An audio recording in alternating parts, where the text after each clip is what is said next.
Bit of a rock step here. Today we're gonna take on a Kananaskis country classic. If you're returning to my channel, thank you, and if you're new, well, welcome. My name is Darren. I was lucky enough to have two friends join me today. Welcome, Jason and Max.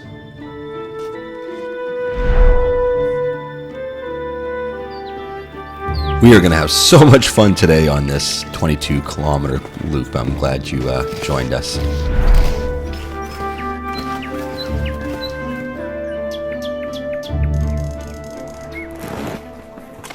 Buzz, I punched that other track in for you, dude.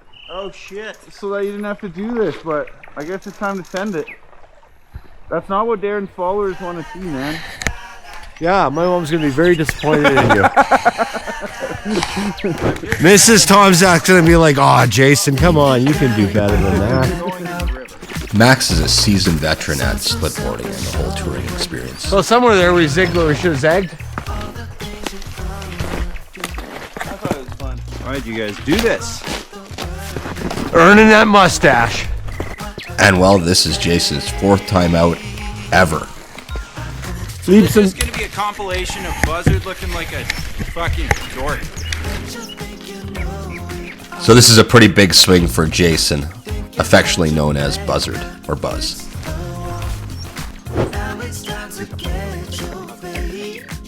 So after our little morning snack break, we moved above tree line and up the French Glacier. We were met by extremely high winds, to say the least, and we had to head up to the Col, which is, it's right about up here.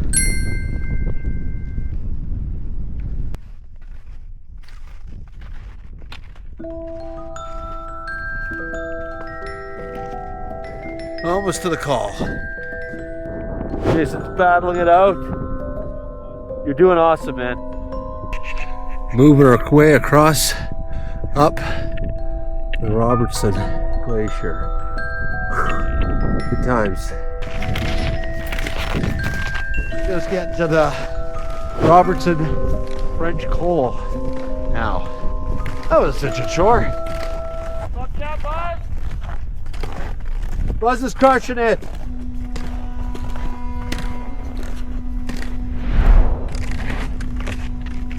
Max breaking trail. Mount Maud.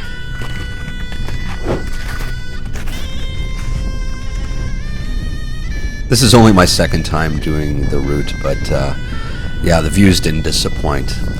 Don't get me wrong, I love doing stuff in blue skies, but sometimes the weather and clouds make it a little more interesting. So Jason had a little problem with his bindings and had to walk the last kilometer up, but he still got up there with good spirits, and we're through the worst part of the wind now that actually had us brought down to our knees, and we're going to move across the Haig Glacier. Well, at least there's wind. At least we got that going for us.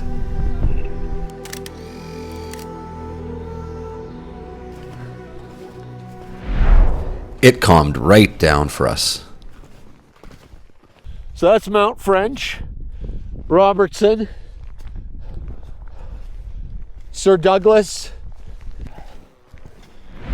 So the French Haig Traverse starts at the Bristol Pass parking lot and then moves in a clockwise direction about 22 kilometers and about 1,300 meters of vertical gain.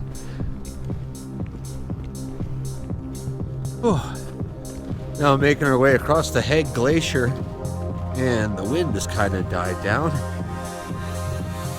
Buzz did an awesome job of boot packing the last kilometer or so.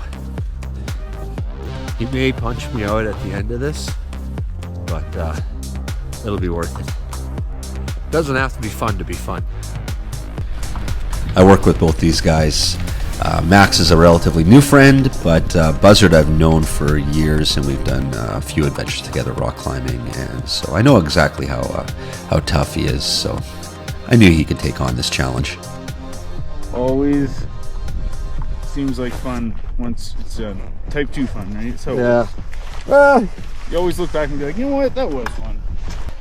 This is character building. This is. I looked at the fucking numbers on this one and I was pretty skeptical that it was the day you were selling me.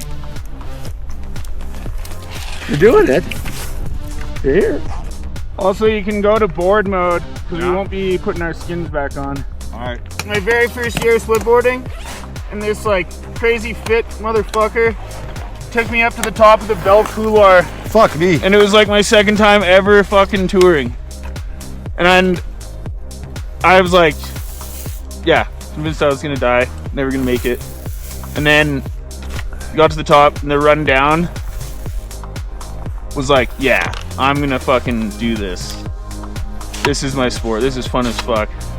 But it literally went from like pure misery to this is awesome. I know, it's beautiful.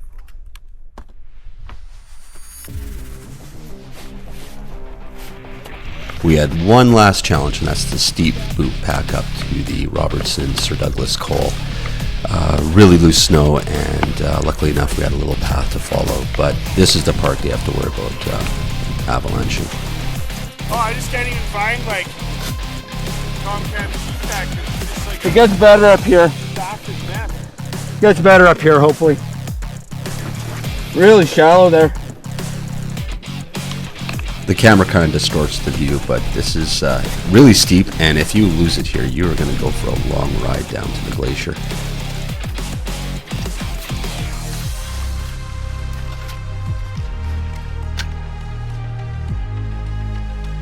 Days like this are great fun. You really get the alpine feel and real sense of adventure.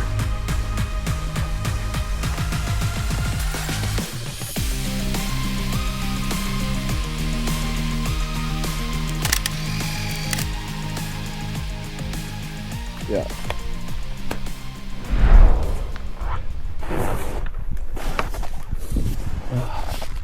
And then all the way down to that lake, basically. Looks like we can drop in there or here. Yeah. Holy shit, man. Not much snow, eh? No, this is gonna be survival skiing for sure. Flat light. Finally, it was time to pick our way down.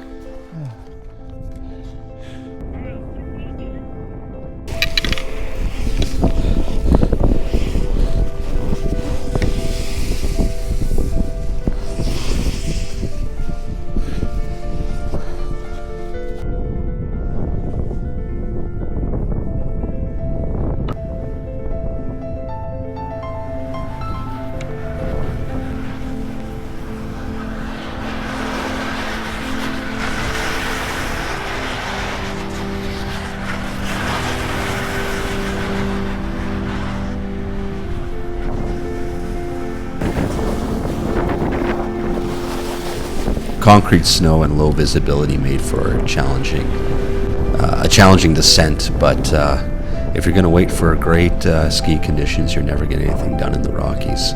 But it's also good to get this kind of experience under your belt. Skiing in crappy snow is a great skill to learn.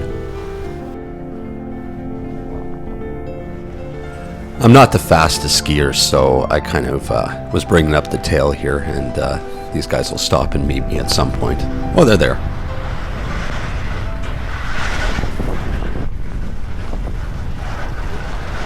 Although I do love my solo adventures, it's nice to get out with a group of guys and share a few laughs.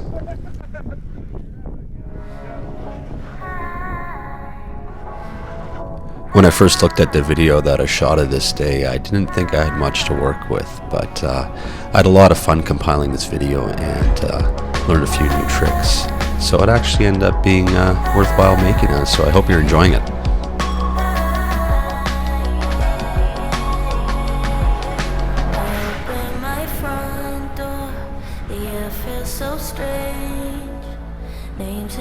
I'm still very much experimenting with different camera positions and different placements to make things creative. It's a lot of fun.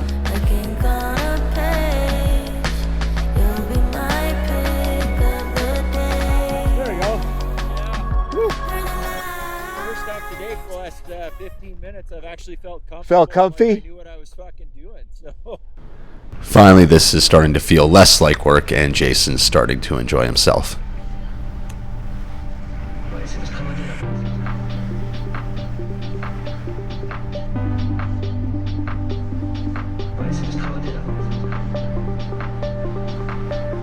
The long, low-angled ramp to the lake was starting to kill my right quad. When I did this for the first time, this was crazy soft powder and a lot of fun to descend.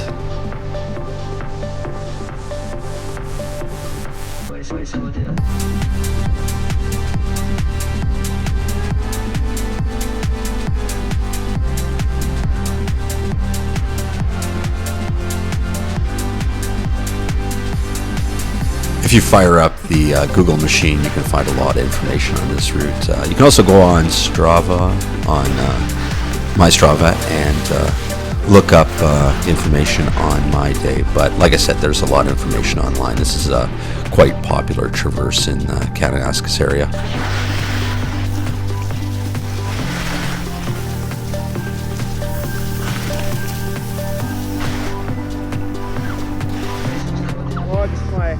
My right quad.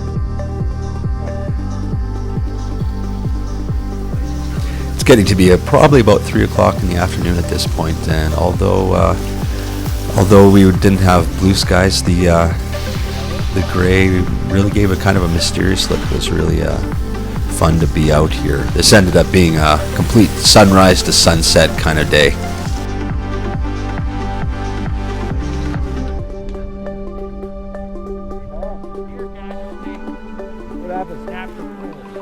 Who, you? Yeah. Oh, fuck. Unfortunately, Jason snapped a pole on his way down.